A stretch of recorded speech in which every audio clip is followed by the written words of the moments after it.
All right. Hello, everyone. So today we're going to be sitting down with. Aruna Ramanan. I'm Lily Rhodes, and I'm interviewing for Punchy Magazine. This interview's very special. I feel like when I was prompted for this edition for our magazine, I immediately thought of Aruna. She's my best friend, and I think we just define girlhood very well. But also, she has a very vast history with herself and as a stylist and this and that. So we're just going to dive right in. Where are you originally from? So I'm from the south of India. There's a state called Tamil Nadu, and in Tamil Nadu there's a city called Chennai. So I'm from Chennai. I was born there, but I moved around a lot within India as well. So I would say that I'm both from Chennai and the metropolitan city Mumbai, which is in Maharashtra. Okay, awesome. Is there any what's the big difference when you were moving around in India? Was there big cultural differences with different areas in India? Yes, actually, the north of India and the south of India are actually two completely different regions within ourselves. We speak different languages, though we share some similarities. Like within my religion, Hinduism, we share that similar festival and religious background.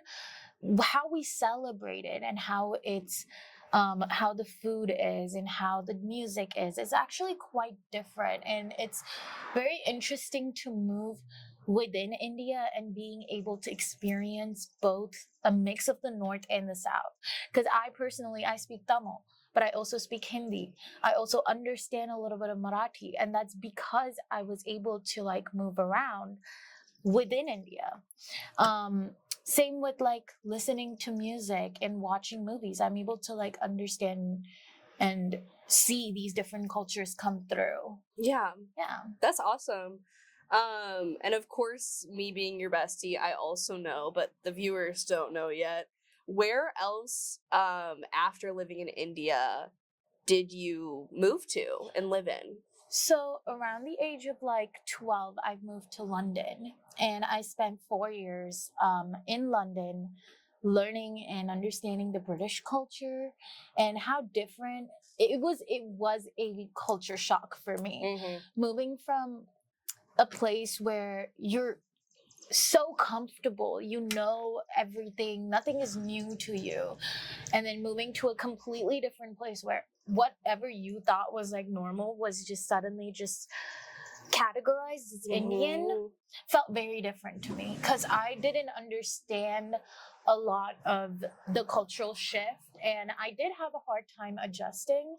But it's all about adaptation. And if anything, from moving to these places, I learned that you need to be self-reliant and know who you are. But it takes a minute to get there. Right, of course. I mean, moving to a completely different culture area, and especially I know that, not to get deep, but you witnessed bullying and a bunch of different hardships you had to overcome, but do you think that those things made you a stronger person today? Or funny enough, I hated Indian culture. When I moved to London, I wanted nothing to do with it. Actually, in the beginning, I was really happy and proud of it. So traditionally in India, you oil your hair in the morning so that Indians have long, luscious locks, and the reason is because we don't care about greasy hair. We oil our hair up and we braid it down and go to school.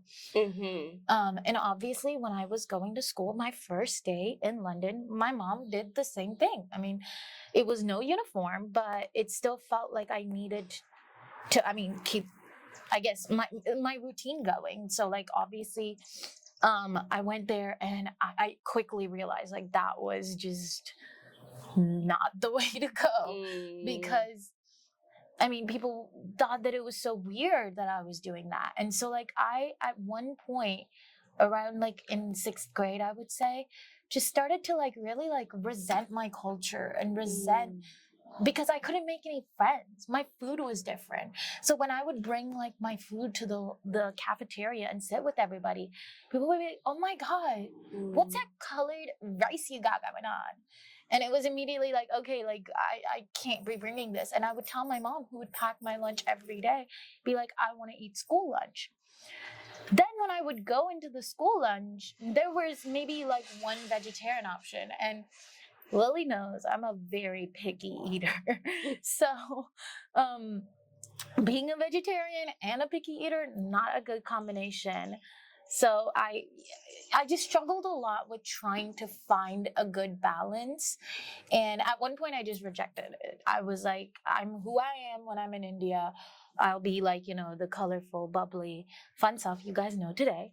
And when I'm at school, like I will be what I'm expected to be, this like hoodie and jeans, bland person. And I did do that. And I hated myself for it, because I would come home and I lived in a family that loved Indian culture, and we celebrated in our house every single day. I pray, I do everything with my family. And I would suddenly get to school and I'd be like, no, I cannot talk the way I talk. I cannot I need to know English music. I need to know every single English movie. And I would like sit in my room for hours watching, like just to kind of understand and be able to like also talk about Mean Girls when I went to school. But my parents would be like, why are you watching that? Like, what is this? And because they'd be like, oh, we want to watch a Bollywood movie, which is normal. Of course. But I resented it. And I regret that, because when I moved out of London, I realized that what was I doing? Like, I wasn't happy. I had like changed myself for people who genuinely, at the end of the day, they did not care. And it made me realize that I was doing all of this for everybody else, and I needed to start living for myself. So I honestly, like, my life changed when I got on the plane and I was moving to Kenya, and I told myself, I am not going to change myself again. People will have to accept me for who I am, or I need to have a value in my life. And Kenya is like a place where culture is celebrated and diversity is celebrated. And I went to the International School of Kenya, so there were a lot of different kids from different backgrounds who had also gone through similar experiences to me. And so when I came to Kenya, I was like accepted with open arms for just being who I am. And since that day, like, I have celebrated and lived truly by myself, like truly for myself. Yeah. So would you say that, I mean, obviously you love India, but do you think your second favorite place you lived was Kenya? Yeah, I think honestly it's my favorite place I've lived. Really? Because I don't think I stayed in India long enough to connect with it as an adult that I am today. I think the city has changed. And last year I did an internship at this luxury fashion house in Mumbai. And what I realized is that, like, I'm very disconnected, actually, to what I thought Indian culture is. But I live by it through how I learned it. And I think I really learned that my home, as you would call it, like your home place, would be Kenya, because it's the place that built me in a way. And it's also just a gorgeous place. Nairobi is like an amazing city. Yeah. So yeah. Awesome. Let me refer back to my notes. How do you think, so obviously throughout your childhood, throughout all of the places you've lived in, all of those, I mean, you've brought pieces of everything with you to here, but how do you think moving to the US and living in Savannah has really changed, I guess, who you are, or also like your style? I think in a way, I still am figuring out my style identity. I think we all are at the age that we are in. But I realized that when I came to SCAD, that I wanted to share the knowledge that I have about all these like different cultures in the world. Like in Kenya, I wrote this essay, and it was basically on local Kenyan textiles and how they empower the women of the community. And honestly, we see Kenyan textiles. There's even 2 like African shops here in Savannah, but we don't understand why we're buying or what we're buying. And so my whole like thing when I came here was that, okay, I know all this stuff, and there are some people here that don't really know that or have experienced that. They've only experienced this Western culture that, to me, I have adapted into. So I want to like kind of slowly adapt the people that I know into understanding or being more open-minded about learning about these other cultures in the world. And I try to do that in the classroom, on set if I can, and just in my own personal style in daily life. So even though I dress mostly Western, sometimes I'll put on a bindi. And sometimes people will be like, oh my God, why are you wearing that? And I love to explain it.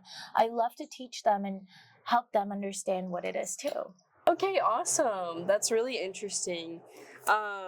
So I guess going to SCAD, and because obviously moving to Savannah is one thing, but going to this school where you're also around multiple different cultures, so many different religions, so many different types of people. Like, even I feel like I've learned so much since being here. But then you've also been a stylist on a lot of sets. Aruna's a FASM senior as well. I didn't say that at the beginning, but so we're in the same boat here, but she's a stylist. That's kind of your, like, I would say your specialty. How do you think your personal style influence plus from other styles you've been influenced by in Savannah and SCAD students kind of influenced your overall creative choices, I guess, when you're like styling for a shoot? Like, what's your process with that? I think that it really depends on the type of shoot that I'm on. Sometimes there's a very clear direction of where we're going, and I really want to make sure that whoever I'm doing the styling for is happy and content and feels like their vision is coming across. It shouldn't feel like I'm trying to push this narrative. And so I've never tried to like intervene and be like, oh, let's try to highlight this culture. But when the opportunity does arise where the director is like, hey, like I really feel like, I want something that highlights this or that, I'll do my research into that and try to understand it to the best of my abilities so that I can hit the mark with the styling. Like, for example, recently I was asked to style the senior fashion collection for a Moroccan designer. She created these wonderful accessories, and I remember specifically the shoes. They're called babooshes, and she was doing this athleisure but with an influence of Moroccan culture in it.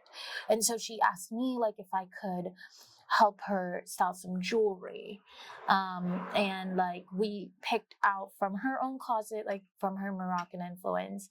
It's very similar to like Indian jewelry, where we believe that more is more and layering more is like better. And so we were able to play around with some of that culture, and from knowing Indian culture, I was able to like be like, okay, wait, yeah, this could work because silver would go well with this. They have a lot of oxidized silver, and as you can see, I'm wearing oxidized silver earrings today because that's also very common in my culture. So it was kind of just like taking what I know and being able to like apply it within the direction that I'm given. And if not, that's completely okay too. I think that the clothes itself would like speak for itself. And, when culture is not a thing, if you are doing it with the same kind of passion, you're still kind of being true to yourself. Yeah. In a way. Yeah, of course. I mean, I've been on multiple sets with you as well, and we work closely together all the time. And I've seen, like, I feel like your trajectory, like our first shoot we did sophomore year is so different from where we are now, but that was very, like, paying homage, I feel like, to your heritage with Masaba, and then she got an internship with Masaba, by the way, through this shoot we did. So that was a very big success story. But even your styling for that, I thought, was really well thought out, because it kind of blended the Indo-Western, but not like, it was more... Since I was the director for that, Yeah. I knew that I had the creative freedom to style in the way that I best felt fit. And Masaba Gupta is honestly like such an inspiration to most like Indian girls, because she really made Indo-Western a more accessible name to like everybody. And so I wanted to like kind of attribute that. And I do feel like we sourced directly from my closet. I also remember that I had we have an Indian group chat at SCAD, and so I texted in that, and I was like, hey, like ISO, looking for any Indian jewelry, any Indian pieces you may have, because I myself didn't bring a lot from India. Like I mainly brought jewelry, Right. but I didn't really bring like as many clothes or anything at the time. And together as a community, punchy vibe. Together as a community, I really feel like they helped me out. They were like, oh, I have these bangles, I have this, I have these jhumkas. And I also had an Indian model who was able to contribute with her own closet. And then I also had an African-American model who was like, I didn't know how fun and cool and different this was. And I'm very glad that when I did that, I was able to stay true to the brand, but also stay true to myself and be able to teach like my peers. Like I remember that in that 210 class, I was the only one that had done this like really like, I don't know, crazy out of the box, like cultural thing. And it was really appreciated. Yeah, and it made me realize, and that was, since that was my first set, I was like, whenever I get to direct, I'm going to try and make it so that I'm playing around with this idea that Indian culture has changed a lot, and it doesn't have to be just like what you see on TV and sitcoms of like this full blown spectacle. It's a very subtle mix of the two, and like a very beautiful harmony between Indian culture and Western culture too. Yeah, I think you do a really good job, like just based off my observations, of staying true to yourself or with your own personal style and translating that into your work as well. My next question, I know we've talked a lot about your styling choices and this and that, but I would like to ask, are there some staples that you incorporate when you're styling on shoots at SCAD, like with your like jewelry or anything like that? Anything that you always try to somewhat incorporate into styling? If there's anything, I would say it's jewelry, because it's a very subtle way of, you know, slipping something in without overtaking a narrative.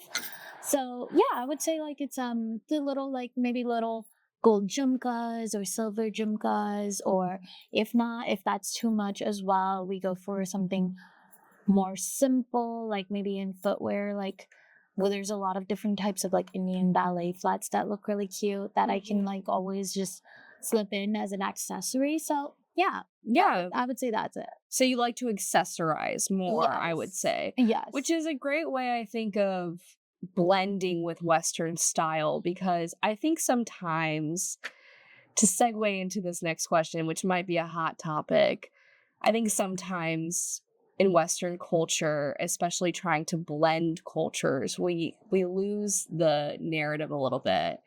And what do you think about cultural appropriation and how that's kind of been, especially in the United States, we've seen, and social media has definitely amplified it?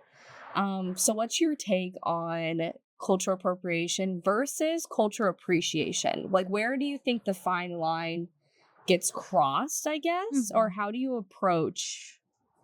I think cultural appropriation, unfortunately, has been something that's been happening for like a long time. Like I even when we were in history of fashion, I was seeing that there were a lot of different things that we were learning about that even like like, for example, the oldest one in the book that I can like talk about is paisley print.